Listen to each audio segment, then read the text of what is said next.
أهلا بيكم معايا. أنا سلوى وده بودكاست نقطة ومن أول السطر. ولسه مكملة معاكم سلسلة مواقف يومية، وحلقة النهاردة بعنوان تحت اللحاف. يوم عادي جدا زي أي يوم. لا، مش زي أي يوم. كان يوم طويل، يوم صعب، كان يوم بيعدي عليا كل كام يوم. تعبانة ومش قادرة، بس مش دي المشكلة. المشكلة إني ببان كويسة. المشكلة إنه مش باين عليا إني تعبانة. لا، المشكلة إن أنا مش عاوزة يبان عليا إني تعبانة. لا برضو، المشكلة إن أنا مش قادرة أبان تعبانة. مش قادرة، بالعكس ببان قوية سعيدة ولا كأني في حاجة.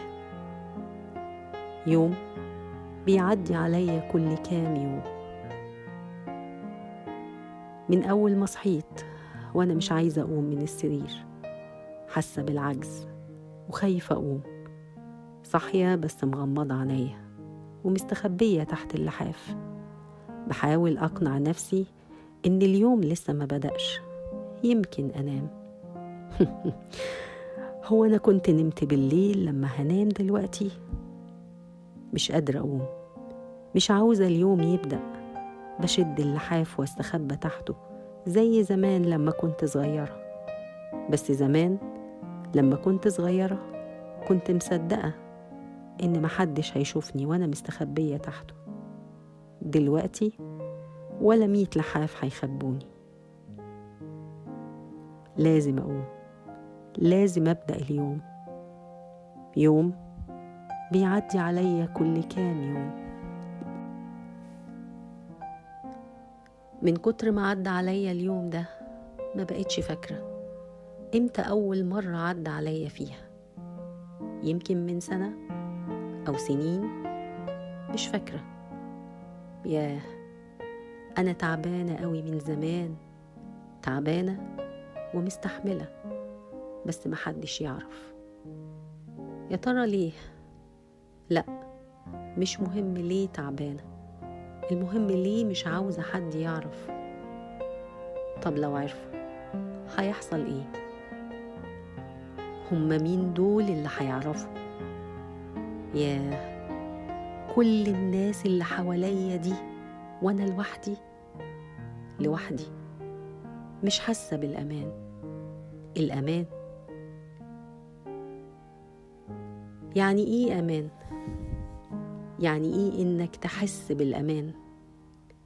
ممكن تكون عندك مشاكل الدنيا كلها وحياتك حرفيا متدمرة، بس حاسس بالأمان.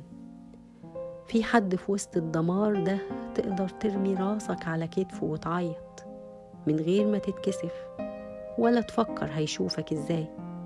تقدر تفضفض بكل اللي تعبك، تتكلم وتتكلم لغاية ما تحس انك خلاص مرتاح وتنام في أمان.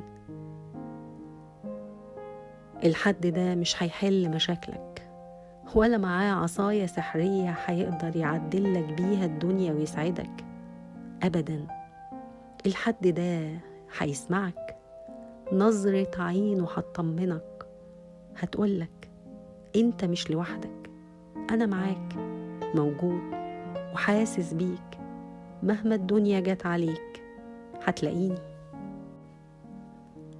أنا هنا وقت ما تحتاجني هتلاقيني. هو ده الأمان.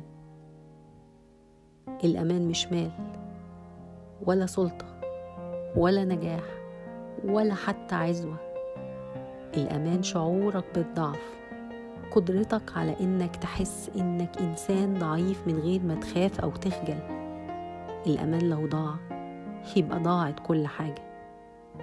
لما تلاقي نفسك بعد وقت طويل وصعب، مشاكل ما بتنتهيش، صراعات، كذب، نفاق، ظلم، وانت في كل ده بتعدي وتصبر نفسك وتقول لها معلش استحملي.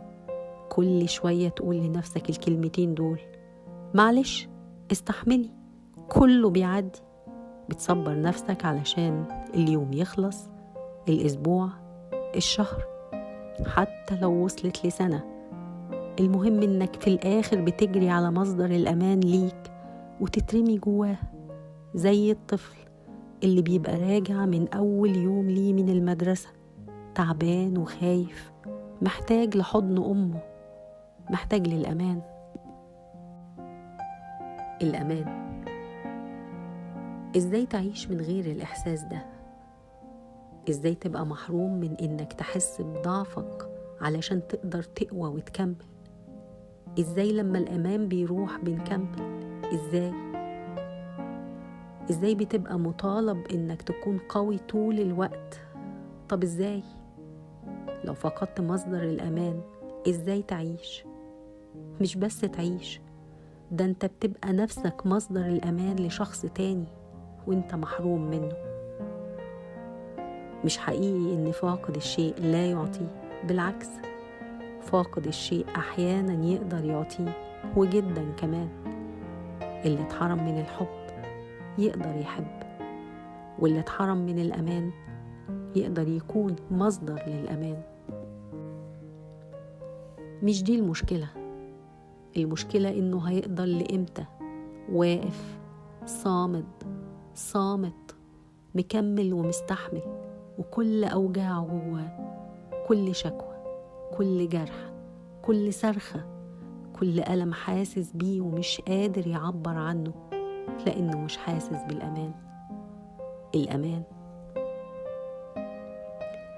في رحلة الحياة اللي ما نعرفش هتكون قصيرة ولا طويلة، لازم نلاقي مصدر للأمان. لازم نحس بالضعف علشان نقوى. لازم زي ما لينا خطة وهدف في الحياة، من أول ما بنفتح عينينا على الدنيا بننشغل بالنجاح والعمل والتفوق والثروة والعزوة. أهم من كل ده يكون عندنا حد نحس معاه بالأمان. الأمان تحت اللحاف خلاص مفيش أمان زي زمان لما كنا صغيرين. ونقطة، ومن أول السطر. كنت معاكم أنا سلوى، وده بودكاست نقطة ومن أول السطر.